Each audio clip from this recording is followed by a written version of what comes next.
Cumprimento a todos com a graça de nosso Senhor Jesus e eu quero apresentar hoje respostas às 6 principais objeções lançadas contra a doutrina da eleição.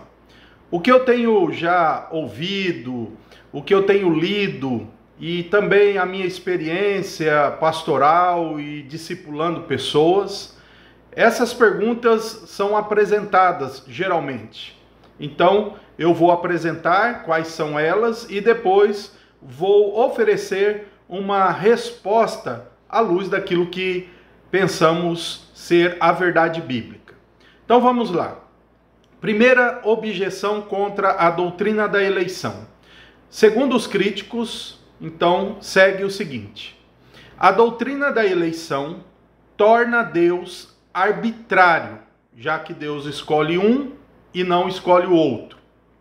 Segundo, a doutrina da eleição limita o amor de Deus aos eleitos. Terceiro, a doutrina da eleição torna qualquer esforço para a santidade pessoal algo inútil. Quarto, a doutrina da eleição vai fazer com que a evangelização não tenha sentido, já que Deus predestinou, para que evangelizar?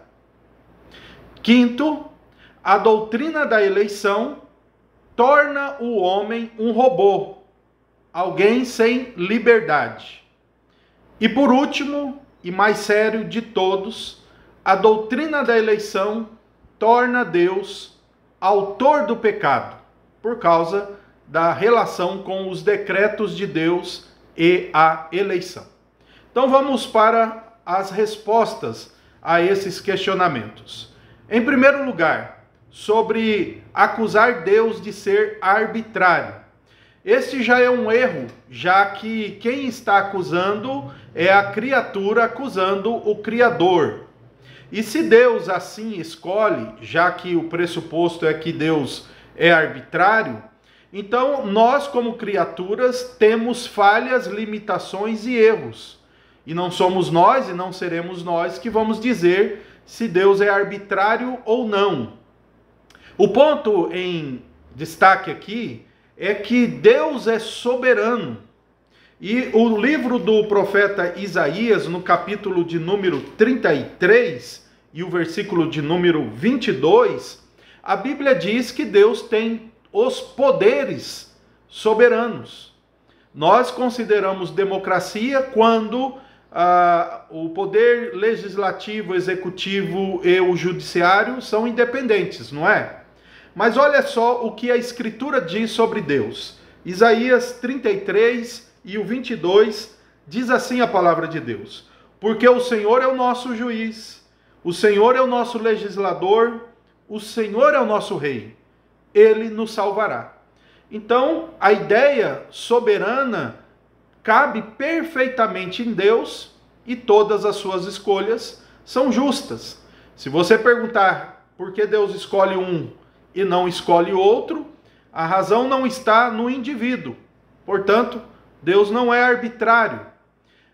A escolha de Deus é adequada aos seus atributos e Deus tem razões suficientes para si mesmo para escolher dentre todos os pecadores aqueles que vão se render ao oferecimento do Evangelho. Então nós não podemos compartilhar dessa ideia, porque estaria colocando a criatura como o juiz do Criador. E também Deus não é arbitrário, porque de todos os seres humanos, nenhum é mais privilegiado do que o outro, já que todos são pecadores. Então Deus, em seu amor, quebranta ou quebra alguns que resistem o oferecimento de sua graça. Segunda objeção: a doutrina da eleição limita o amor de Deus. Precisa compreender corretamente o que quer dizer com isso. Em primeiro lugar, Deus, ele ama a todos e ele demonstra amor a todos. A Bíblia diz que Deus faz chover sobre ímpios e sobre justos.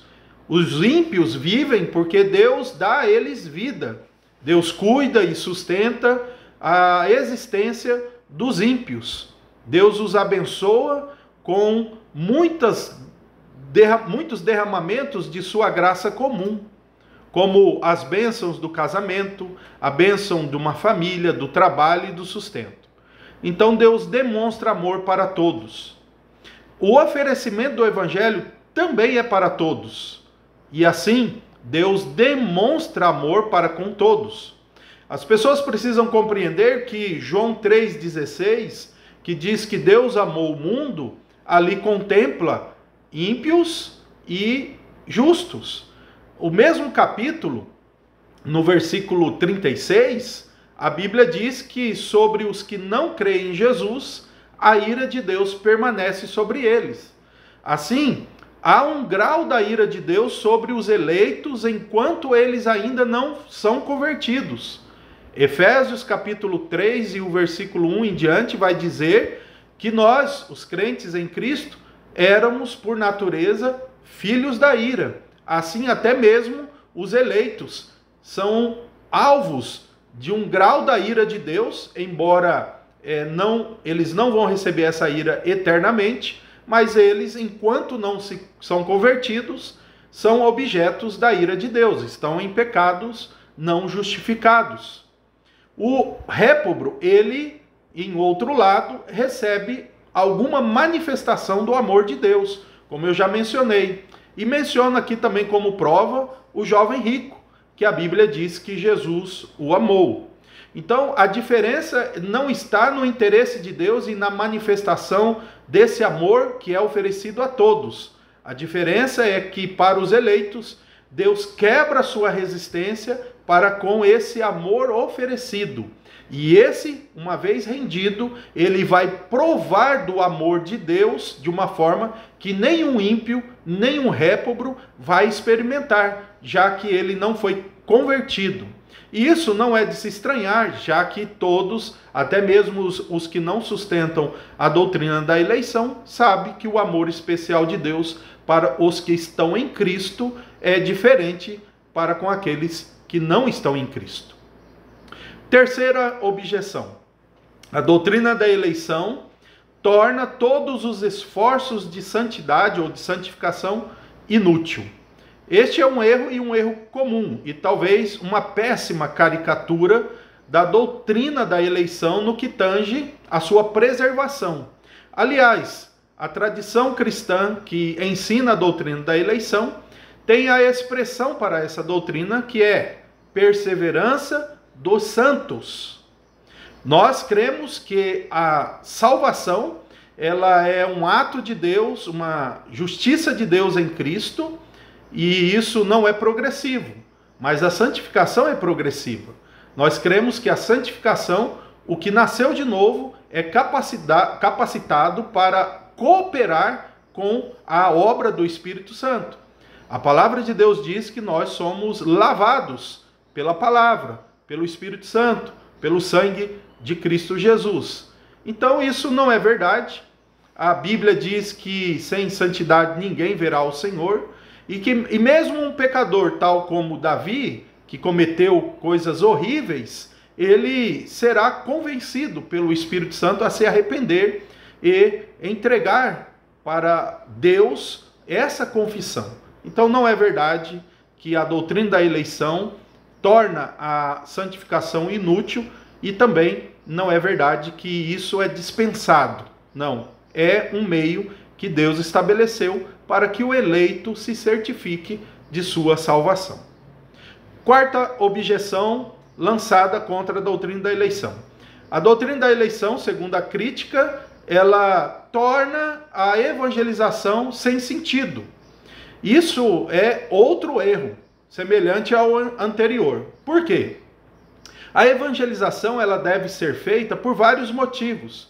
Primeiro, a evangelização glorifica Deus. Então nós vamos evangelizar para que Deus seja glorificado.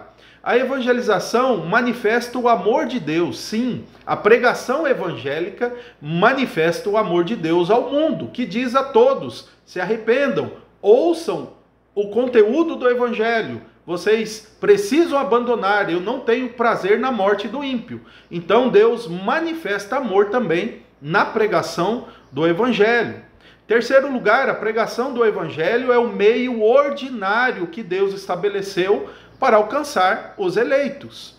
Assim, a doutrina da eleição, na verdade, ela não desestimula a evangelização, mas ela garante uma faceta do seu sucesso. Nós não evangelizamos necessariamente para ter muitas pessoas, mas evangelizamos para Deus ser glorificado, para Deus manifestar o seu amor por meio do oferecimento do Evangelho, que é Cristo, e também é um meio que garante a salvação dos perdidos. Então a doutrina da eleição garante o sucesso e a conversão de ímpios. Se Deus não fizesse assim, a evangelização seria por completo algo sem sucesso.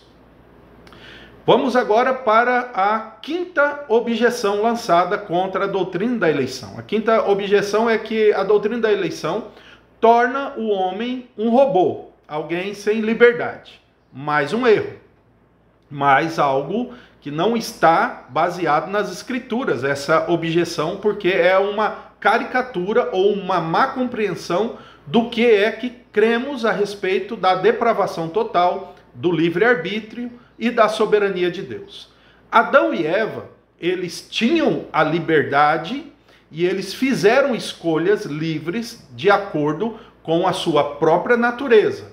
Depois do pecado que entrou, todos nós fazemos escolhas livres, adequadas à nossa própria natureza, mas agora pecaminosa. Adão fez escolhas livres dentro de sua natureza pura ou neutra, mas não livre do plano e do decreto de Deus. Assim nós também fazemos escolhas livres, mas não livres de nossa natureza, porém também não livre do plano e do propósito de Deus. Deus é que rege, Deus é que permite, Deus é que regula, Deus é que potencializa, Deus é o que impede, Deus é o que abençoa ou amaldiçoa qualquer escolha humana. Então, não é verdade que nós somos robôs. Tal como as escrituras diz que Deus faz crescer a relva do campo, Deus sustenta os astros, e esse crescimento é real e esse sustentar dos astros é real, assim também.